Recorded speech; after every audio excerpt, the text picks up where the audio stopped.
بسم اللہ الرحمن الرحیم۔ السلام علیکم ورحمۃ اللہ وبرکاتہ۔ ہمارا موضوع ہے ظلم۔ اللہ تعالیٰ کا ارشاد ہے، اللہ ظالموں کو ہدایت نہیں دیا کرتا۔ اللہ تعالیٰ کا ارشاد ہے، سنو خدا کی لعنت ہے ظالموں پر۔ اللہ تعالیٰ کا ارشاد ہے، اللہ تعالیٰ ظالموں سے محبت نہیں کرتا۔ اللہ تعالیٰ کا ارشاد ہے، خبردار رہو، ظالم لوگ مستقل عذاب میں ہوں گے۔ اللہ تعالیٰ کا ارشاد ہے، ظالموں کا کوئی دوست نہ ہوگا اور نہ کوئی سفارش کرنے والا جس کی بات مانی جائے۔ سیدنا ابو ذر رضی اللہ عنہ روایت کرتے ہیں کہ رسول اللہ صلی اللہ علیہ وآلہ وسلم نے اپنے رب سے یہ نقل کیا کہ میں نے اپنے نفس پر ظلم کو حرام کیا ہے اور اپنے بندوں کے مابین بھی اسے حرام قرار دیا ہے، تو تم آپس میں ظلم نہ کرو۔ سیدنا ابو ہریرہ رضی اللہ عنہ سے روایت ہے کہ ابو قاسم صلی اللہ علیہ وسلم نے فرمایا، جو کوئی اپنے بھائی کی طرف لوہے سے اشارہ کرے، اس پر فرشتے لعنت کرتے ہیں جب تک اس سے باز نہ آ جائے، اگرچہ وہ اس کا سگا بھائی ہو۔ سیدنا عبداللہ بن عمر رضی اللہ عنہ سے روایت ہے کہ نبی کریم صلی اللہ علیہ وآلہ وسلم نے فرمایا، ظلم قیامت کے روز اندھیروں کی صورت میں ہوگا۔ سیدنا بن عباس رضی اللہ عنہ نے بیان کیا کہ نبی کریم صلی اللہ علیہ وآلہ وسلم نے معاذ رضی اللہ عنہ کو جب عامل بنا کر یمن بھیجا تو آپ صلی اللہ علیہ وسلم نے انہیں ہدایت فرمائی کہ مظلوم کی فریاد سے ڈرتے رہنا کہ اس کے اور اللہ تعالیٰ کے درمیان کوئی پردہ نہیں ہوتا۔ سیدنا انس رضی اللہ عنہ سے روایت ہے کہ رسول اللہ صلی اللہ علیہ وسلم نے فرمایا، اپنے بھائی کی مدد کرو، خواہ وہ ظالم ہو یا مظلوم۔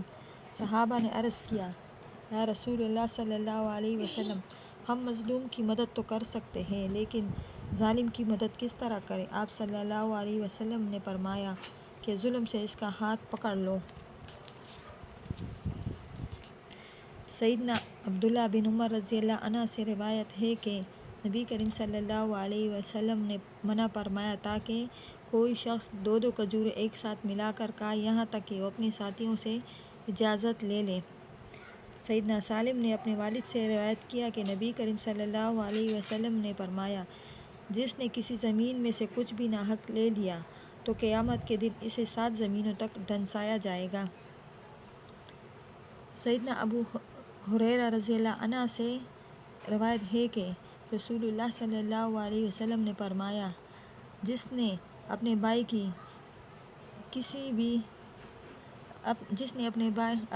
کسی بھائی پر ظلم کیا ہو تو اسے چاہیے کہ اس سے دنیا میں معافی کرا لے، اس لیے کہ وہاں روپے پیسے نہیں ہوں گے، اس سے پہلے کہ اس کے بھائی کے لیے اس کی نیکیوں میں سے حق دلایا جائے، اور اگر اس کے پاس نیکیاں نہ ہوگی تو اس مظلوم کی برائیاں اس پر ڈال دی جائیں گی۔ سیدنا ابو موسیٰ رضی اللہ عنہ سے روایت ہے، وہ کہتے ہیں کہ لوگوں نے پوچھا، یا رسول اللہ صلی اللہ علیہ وسلم، کس کا اسلام افضل ہے؟ تو نبی کریم صلی اللہ علیہ وسلم نے فرمایا، جس کے زبان اور ہاتھ سے سارے مسلمان سلامتی میں رہیں۔